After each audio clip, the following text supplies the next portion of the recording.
नमस्कार दोस्तों, कैसे हैं आप सब। स्वागत है आपका अपने यूट्यूब चैनल गवर्नमेंट जॉब सूचना में। दोस्तों, आज हम हाजिर हुए हैं आपको जो टीजीटीज़ के रिज़ल्ट आ गए हैं उनसे रिलेटेड बार बार क्वेश्चन पूछे जा रहे हैं कि ओबीसी और ईडब्ल्यूएस की कट ऑफ जनरल से ज़्यादा क्यों आई है। तो दोस्तों, आज हम आपको बताएंगे कि ओबीसी और ईडब्ल्यूएस की कट ऑफ जनरल से ज़्यादा क्यों गई है। तो सबसे पहले इस वीडियो को शुरू से लेकर एंड तक ज़रूर देखिए, जिससे कि आपको सारी डिटेल पता चल सके, और हमारे इस यूट्यूब चैनल को भी सब्सक्राइब कर लीजिए, जिससे कि आने वाली अपडेट जल्दी से जल्दी आपको मिल सके। तो दोस्तों, सबसे पहले हम आपको टीजीटी पंजाबी के जो रिज़ल्ट आए थे वो एक बार दिखा देते हैं कि उसकी कट ऑफ क्या रही थी। फिर हम आपको रीज़न बताते हैं कि ऐसा क्यों हुआ। तो दोस्तों, जैसा कि आप देख ही रहे हैं, ये जो रिज़ल्ट आया था हमारा, ये था पीजीटी पंजाबी मेल, और इसमें जो टोटल वैकेंसी थी वो 382 थी, जिसमें जनरल की 172, ओबीसी की 104, एससी की 57, एसटी की 31 और ईडब्ल्यूएस की 17 थी, जिसमें पीडब्ल्यूडी की ओएच में 9 और वीएच में 8 पोस्ट थी।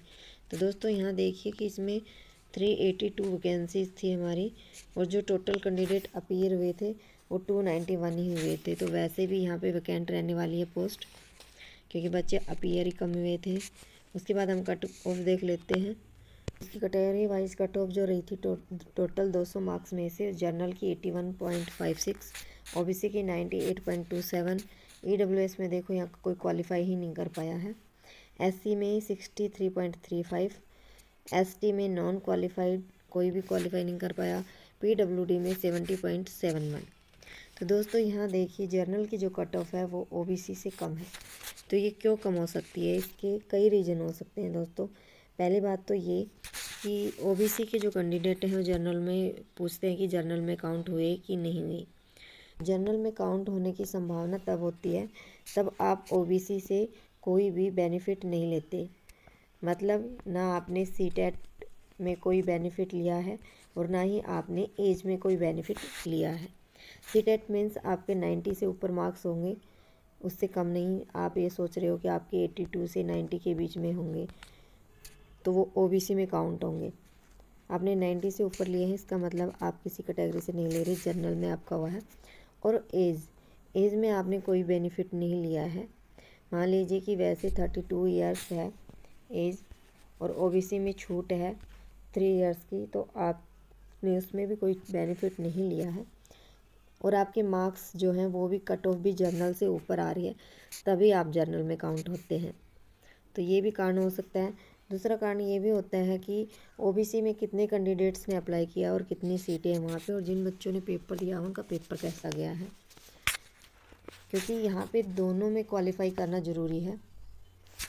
और ज़्यादातर बच्चों का क्या होता है कि एक पेपर क्वालिफाई हो रहा है, दूसरा नहीं हो रहा, क्योंकि यहाँ पे पेपर तो सबका ही ठीक आ रहा है, लेकिन सबसे जो मेन दिक्कत है वो है कि आप पेपर क्वालिफाई नहीं कर पा रहे।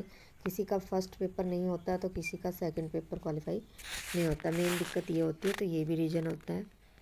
दोस्तों, हम दूसरा रिजल्ट भी देख लेते हैं कि इसकी कट ऑफ क्या रही है। पहला जो रिजल्ट था हमारा वो था टीजीटी पंजाबी फीमेल, और इसमें जो टोटल पोस्ट थी वो थी 492, जनरल की 223, ओबीसी की 140, एससी की 69, एसटी की 45, ईडब्ल्यूएस की 15, डब्ल्यूडी ओएच की 10 और वीएच की 11 पोस्ट थी। और यहाँ जो टोटल कैंडिडेट्स अपीयर हुए थे वो थे 684, और इसकी जो कट ऑफ रही है वो रही है जनरल की 89.07, 78.34, ईडब्ल्यूएस की 108.11, एससी की 62.14, एसटी में कोई भी क्वालिफाई नहीं कर पाया, और पीडब्ल्यूडी की है 82.52। तो दोस्तों, यहाँ पे तो जनरल की ओबीसी से ज़्यादा ही है, ओबीसी की यहाँ कम रही है। और वहाँ देखिए ईडब्ल्यूएस में किसी ने क्वालिफाई भी नहीं किया था, लेकिन यहाँ पे कट ऑफ है जो जनरल से ज़्यादा गई है। तो दोस्तों, इसका रीज़न यही है कि ज़्यादातर बच्चों की फर्स्ट सेकंड पार्ट से ही ज़्यादा फ़र्क पड़ रहा है। किसी का फर्स्ट क्वालिफाई होता है, किसी का सेकंड होता है। और तो दोस्तों, ये फ़र्क इसलिए भी हो सकता है कि सबसे मेन जो चीज़ है वो नॉर्मलाइजेशन है। उसमें आके क्वेश्चन कहाँ से हटाए गए हैं या बढ़ाए गए हैं, नॉर्मलाइजेशन किया गया है, तो वहाँ से भी ये बहुत ज़्यादा फ़र्क पड़ता है। जो क्वालिफाई के पास होते हैं, मान लीजिए कोई कैंडिडेट नॉर्मलाइजेशन होता है किसी का और किसी के 40 के आसपास मार्क्स है, लेकिन जब नॉर्मलाइजेशन होता है तो उसका एक आधा नंबर घट जाता है, तो वहाँ से उसको सिलेक्ट फिर नहीं किया जाता, वो फिर क्वालिफाई नहीं कर पाता। तो ये सबसे मेन रीज़न है। तो ज़्यादातर वैकेंट सीटें ही जा रही हैं, मेन दिक्कत यही आ रही है फर्स्ट और सेकंड पेपर में कि किसी का फर्स्ट अच्छा गया है तो किसी का सेकंड, क्योंकि टाइम वहाँ पे बहुत कम है, कौन जल्दी से जल्दी पेपर को सही तरीके से कर पाता है, यही मैटर करता है। और दूसरा उसके बाद फिर नॉर्मलाइजेशन हो जाता है कि नॉर्मलाइजेशन के बाद भी जो है अलग अलग डेट को सभी के पेपर हुए हैं, तो नॉर्मलाइजेशन हो रहा है तो किस तरीके से हो रहा है, वहाँ पे भी किसी के मार्क्स घट जाते हैं और किसी के बढ़ जाते हैं, तो ये भी रीज़न रहता है। बाकी आने वाले रिज़ल्ट में देखते हैं कि क्या रहता है। तो दोस्तों ये थी आज की आप तक की जो आप पूछना चाह रहे थे कि ऐसा क्यों हो रहा है कि ओबीसी की ज़्यादा आ रही है, कभी ईवीएस की ज़्यादा आ रही है और जनरल की कट ऑफ कम आ रही है।